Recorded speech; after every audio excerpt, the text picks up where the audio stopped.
Hello, everyone, and welcome to a new 6-part series from Retail TouchPoints and Aptos called Making It Work. I'm Alicia, Esposito, and I'm thrilled to be starting this series with you today. Our goal for it's pretty simple: to dig into some of the new hot tech trends in the retail space, but also dig deep into their potential impact and, most importantly, how you can make it work for your business. Today, we're digging into associate live streaming, and I've got 2 retail experts on the line with me to talk shop. Dave, Bruno, Richard, Willis, so great to have you. Thank you so much for joining me today. Great to join you, Alicia. Thanks for having us. Yep. So let's start high level because we have a lot to dig into in a short amount of time. Obviously, we've been hearing a lot of buzz about live streaming, a lot of media coverage, a lot of use cases, platforms. So let's start high level here. What are you seeing in terms of live streaming adoption, the overall market growth, and most of all, the overall revenue opportunity? Yeah, so let me start off, Alicia. What we've seen really starting out in Asia and especially in China, China's been leading the way on live streaming, and it's been a meaningful part of the customer engagement strategy for several years now. A couple of recent examples really demonstrated the impact of live streaming in China. So, for example, on Singles Day in 2019, Taobao's sales event featured an 8-hour live stream with popular influencer Wei, and that attracted more than 43 million customers to that one event. Then straight after that, or 1 year later, I should say, on Singles Day in 2020, the total GMV driven by live streaming during the shopping holiday grew over 100% year on year. So it shows the growth, the potential that comes from that live streaming event. Yeah, and those are good points, Richard. But Alicia, it's really quickly expanding beyond the borders of Asia. Not only are retailers and brands seeing value now in live streaming, but we're starting to see some research that indicates shoppers not only have interest in live streaming, but even preference for live streaming. Vimeo, now, Vimeo, they have a vested interest in the outcome because they do video and streaming. But nonetheless, their survey found that 80% of the consumers they studied prefer to watch videos from a brand rather than read a blog, that's interesting, right? That feels like a bit of a significant shift. And then the second thing from the cotton industry, to the trade association for the cotton industry, which probably has less of a vested interest in how people actually buy their cotton garments, their survey found just about half, 48%, said live stream shopping events would make them somewhat or much more likely to shop for clothes online. So while we haven't seen the industry invest heavily, I think the trends are there. As Richard pointed out, the revenue and the use cases that are out there are significant, and consumers are definitely leaning that way. There's definitely a great opportunity. I am seeing a lot of demand for it. I think consumers are responding more favorably to these I guess, intimate moments of engagement, right? I do want to go back to an example that, Richard, you shared, because I think there's a preconceived notion that live streaming largely involves influencers, which I think to an extent they do, right? Like if it's an event, like a product drop or a fashion show, it makes sense to want to include a well-known influencer or influencers to get the word out.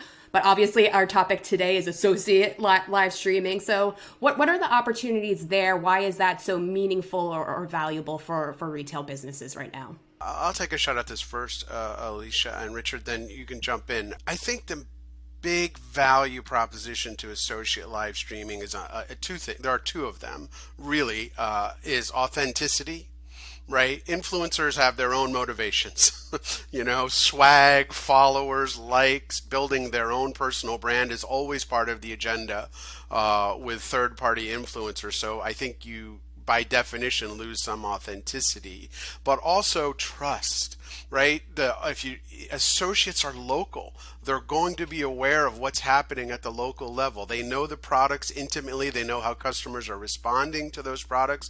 They're selling them every day, right? And so they understand the products. They understand their local customers' preferences and tastes and styles. All of those things breed trust. And as we all know, trust leads to sales. And then finally, kind of as an, oh, by the way, perhaps burying the lead here, they're fairly cost efficient. You're not spending a fortune on the influencer, and therefore you can scale this much more cost effectively than you could with a big, expensive influencer. And here in Europe, particularly during the pandemic, we've seen a lot of retailers turn to live video events, whether that's live streaming or indeed one-to-one events. And they're looking to enhance the customer experience by connecting them with local people, experts either in a product range or particularly of their favorite brand. And what we've seen is a rise in that one-to-one engagement where you can connect with your local store. And actually here in the UK, and as it turns out, in my local shopping village just down the road here, which is full of luxury brands, those brands have all offered one-to-one shopping experiences. And basically you connect with that store and they take you on a tour, they show you the outfits, they help you select what you're looking for, or indeed home goods and any other thing. So actually, I think the live streaming is now becoming more personalized with these one-to-one engagements. And I know, as part of this series of events we're running, we're going to cover one in immersive virtual experiences. And I think, there I'll explore a lot more with Dave how those one-to-one virtual tours are being used to great advantage for customer experience. Excellent. Yeah, definitely can't wait for that. And I think what's interesting, to your point, Richard, is how some of these trends and technologies are interconnected in a way. They kind of fuel off of each other. They support each other in that larger, more holistic omni-channel strategy. But to dig into your point around, I could just be in my own little social media bubble, but I personally have been seeing a lot of traction in the apparel category, cosmetics. They've been doing a lot with live streaming. I think largely because the product lends itself really nicely to that live streaming experience, but we're seeing some more movement in other categories, or at least more interest in other categories. Is that right? Yeah, we are, Alicia. For sure, you're right. I mean, I know in my social circles, I often see a lot of feeds and links to fashion live streams because it's just how I roll. But for sure that's happening. Fashion, apparel, cosmetics. Sephora's got a well-established lineup of live streams led by associates from across the organization, buyers and stylists and experts on particular product categories. In Germany, Ulla Popkin has been recently started tipping their toe in the water with his associate live streaming, as has Moda Operandi. So we're starting to see for sure this associate live streaming in the core categories that you talked about starting to spread around the globe. Richard, I think you have an example too that you wanted to talk about, still in the fashion. Yeah, absolutely. And it's actually a great example because not only does it answer your first question as well, it kind of reiterates how live streaming can be incredibly successful in driving additional revenue.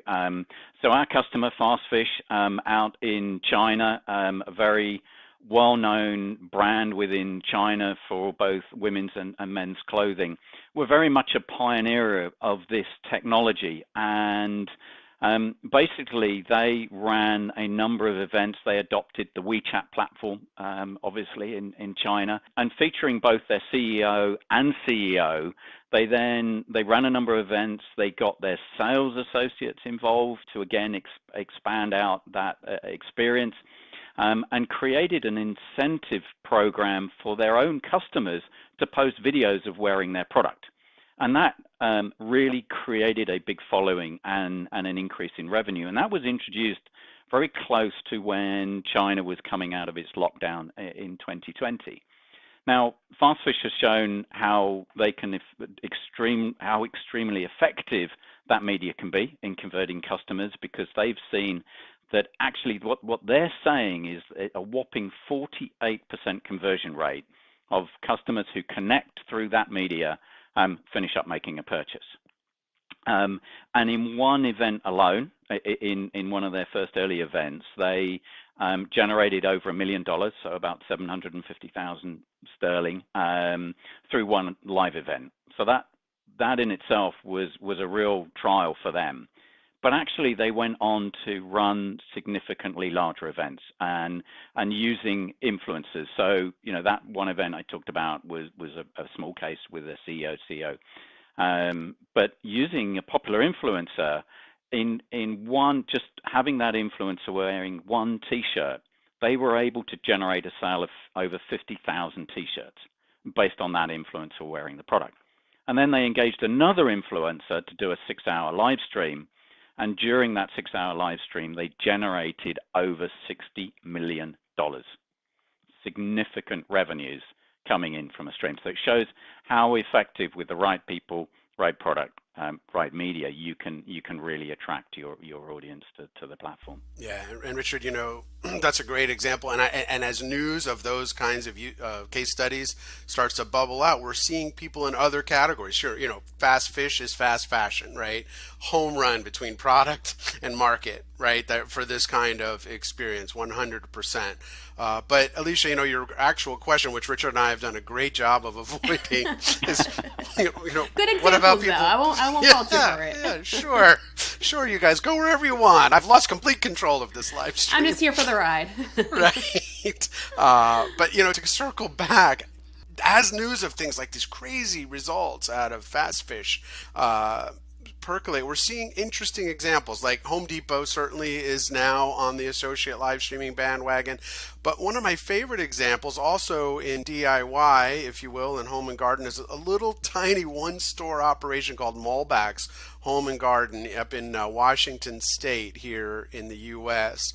Just one store, and they have regular monthly Facebook Live and Instagram Live live streams where they feature associates, both store associates and buyers and other people in their organization, doing things like DIY tips, product advisory, seasonal live streams, and they're fantastic. I mean, I highly encourage people to check it out on Facebook, Mullbach's Home and Garden feed. They're authentic, they're engaging, and they're consistent. Every month they're doing this. I think it's just a great example of a small store setting an example for larger chains outside of those core categories that we talked about. And to pick up, I've seen great examples here of say outside of retail, and I really just wanted to stay focused at retail, but there's folks selling hot tubs, car folks now, car sales, they run car sales events through live streaming. So yeah, there's a whole host of different examples that we could go into. Richard, Dave, we're making a very strong case for associate live streaming, I think. We talked about the revenue potential, the fact that consumers are wanting it, expecting it in some cases, and how these use cases are expanding into different categories, more opportunities for different businesses to capitalize on it. But I'm sure a lot of folks watching this now are like, okay, great. Like I'm eager to figure out, what this means for my business, how we can possibly make it work, even test it once or twice and see how it goes. But I think there's an overlying question of, obviously, how do I make this work for my business? And what are the essentials to live streaming success? What are the key elements or considerations that potential hosts need to be thinking about? And we are lucky enough to have a great example on tap that we're going to be walking through right now live with you all. So let's just pause for 1 second. I'm going to bring it up on my screen, and then Richard and Dave, we're going to talk through some of this, okay? Yeah, that's great, Alicia. So this is an example. It's a recording of a recent live stream from Italian retailer Motivi. They produce regular associate-led live streams. Then I think when Richard and I looked at this, we both kind of said, this feels like the gold standard in this emerging experience. So we'll talk through a couple of elements we like. First of all, is just the environment, right? It's clean, it's quiet, it's well lit. You can't hear the sound, but the sound quality is very good. And you can see behind the presenter, the racks are staged with the products that they're showcasing here they're going to be showcasing during the live stream. So just getting the basics right is a great start, Richard. Yeah, no, that's right. And I think for anybody that connects in and watches the video, I think the key aspect here is, get your associates that have got plenty of personality, plenty of energy, and that in this video really shines through. The interaction between the sales associates taking part in it. They're engaging, they're professional, but at the same time they're very authentic. And actually they look like they're enjoying it, and that becomes quite conducive to engagement overall. Yeah, I completely agree. Just watch this woman, and she's smiling constantly. She's laughing. She's got great energy, and she's interacting with the viewers on, I guess it's our left-hand side of the screen. You can see the chat that people are sharing with her, not only questions, but you can see hearts and other reactions. And as she's presenting, she's answering their questions and responding to the reactions that they're sharing with her. It's just a total connection, in my opinion. Absolutely. And from a so how do you make this work from a brand perspective? The commerce integration is excellent as well. You can see down the right hand side a list of products that they are featuring. They're well presented. They're very, very clear. And really, when you click through to that, you can basically pull up the product in more detail. And the great thing about it is that actually the streaming event continues, and the stream event can stay with the viewer. So actually you never lose connection with the presenters. So all in all, it really is an excellent experience. Yeah, I really love this, guys, and I think it really shows the small but very important details that play into this live stream experience. So thank you both so much for walking through this example. I think this is something that a lot of different brands and companies, like we talked about earlier, that can take this model or this playbook, so to speak, and apply it to their businesses and the products that they sell. So thank you so much for walking through that great example. Really enjoyed it. Really love seeing all of the different nuances, all of the different elements at play. So hopefully that was helpful to all of you out there that want to understand a little bit more about associate live streaming and ways to do it successfully. So, with that, again, there's always the question of, is this the right fit for my business? I understand that there's a great opportunity, but maybe we're strapped for time and resources. There are, budgetary questions. A lot of questions kind of come into play whenever there's a new experience that brands and retailers want to create. So is there anything else that our viewers should consider to determine if associate live streaming is a good fit for them? Like, what can help guide them through that decision-making process a little bit more? Yeah, I'll jump in, Richard, and then throw it to you quickly. Just the first thing, Alicia, there's nothing new here, right? You and I have had several conversations, several live streams and podcasts and webcasts talking about these same issues, and it's really the same, right? Just as you would when you're evaluating any new experience, it's important to align your customers, your specific customers, and the way they interact with your brand, your product mix, and in this particular case, I suppose there's the addition of, evaluate the level of engagement of your associates in the process, but you need to put all three of those things in the mix to decide if it feels right for your business. I think to take this live streaming really and make it real, there's got to be real collaboration between marketing, the merchandising team, and the store operations.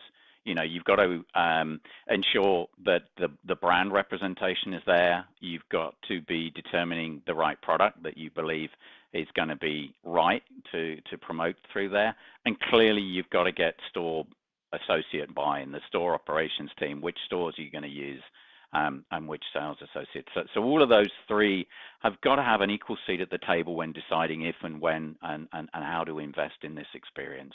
So let's say the folks watching this right now, they tick all the boxes. They decide, yes, we want to do this. We want to move forward with a plan. We want to get things up and running. At the very least, test this, right? So what should they be doing next? So, I'll take the lead on this one. I think the first thing they should do is evaluate platform options. Most of the major social media platforms are investing heavily in live streaming options like Facebook Live, Instagram Live, TikTok, and not surprisingly, Amazon. And then there are other smaller platforms that create that one-to-one personal experience as well. Yeah, for sure, Richard. There's several popping up, and surprise, surprise, they're starting to get pretty heavy private equity investment and venture capital investment in them as well. And what makes those standalone platforms different than the big social media platforms is greater control over the experience, and in many cases the interfaces and capabilities are really very well tailored to associate live streams, like the one we just shared from MoTV. The Bamboozer is the platform that facilitated that particular experience, but there are others like Shop, Spin, Pop Shop Live, and LiveScale are just a few that we've reported on in our toolkit. Spoiler alert, which we'll talk about in about 1 minute. But yeah, those are some of the big ones. No, absolutely. And actually, just to add to that, here in Europe, platforms like Octium are gaining significant traction across different sectors for that personalized streaming experience. But of course, part of this series, Aptos have a part to play here as well. We've got a commerce technology platform to support and really help retailers adopt this technology and plug it into the rest of their infrastructure. So Aptos have a microservice retail experience platform called Aptos One. It's specifically designed to make it easy to add new experiences like live streaming, like the one-to-one commerce experience, and actually make it affordable and plugging it in to really enhance that consumer shopping experience. And what the platform does is it enables retailers to easily share critical product, customer pricing, and even event promotional information. Because if you're going to run it, you might want to run promotions around it. But you don't want to be recreating a whole new commerce platform. So extend out what you have. So with Aptos, we effectively treat the live stream as another digital store. It's another outlet. And therefore, using our technology, and in particular our universal cart and our order management, we're able to provide common business logic to all those channels, making it easy for the end customer, the consumer, to conduct business with the retailer. And ultimately, that technology helps us get product to the customer on time, and for the retailer in the most cost-effective way as well. And Alicia, I'll just jump in and then we can wrap this up. We also have a toolkit. So as I mentioned, spoiler alert, right? We've curated this research, examples, advice, and best practices from retailers and thought leaders around the world to try to create a toolkit to help people figure out, like, should I do this? And if the answer is yes, how to help you get started. So we've got videos, iPapers, checklists, all kinds of good stuff to help at go.aptos.com/toolkit. This is excellent, Dave, Richard. Really appreciate you kind of breaking down all of the must-know information about associate live streaming, right? It's pretty clear to me, at least just from, interviewing folks about it, researching it, looking at the examples, that this is a really great offering, a great experience for retailers, even though it may not be so great for my wallet. So it'll definitely be exciting to see what new use cases emerge, and of course how folks take the great insights from this episode, as well as that toolkit that you all created, and decide to make it work for their business. Thank you both so much for taking the time out of your busy schedules to talk shop with me. Really appreciate it. You're welcome. Thank you, Alicia. Thanks very much. And of course, to all of you watching right now, we appreciate you taking the time out to join us and hear everything we have to say about associate live streaming. As we noted earlier, Making It Work is a 6-part series, so we have 5 more episodes coming your way. So we hope you'll join us and dig into all of the latest trends with us. Thanks, everyone. We'll see you next time.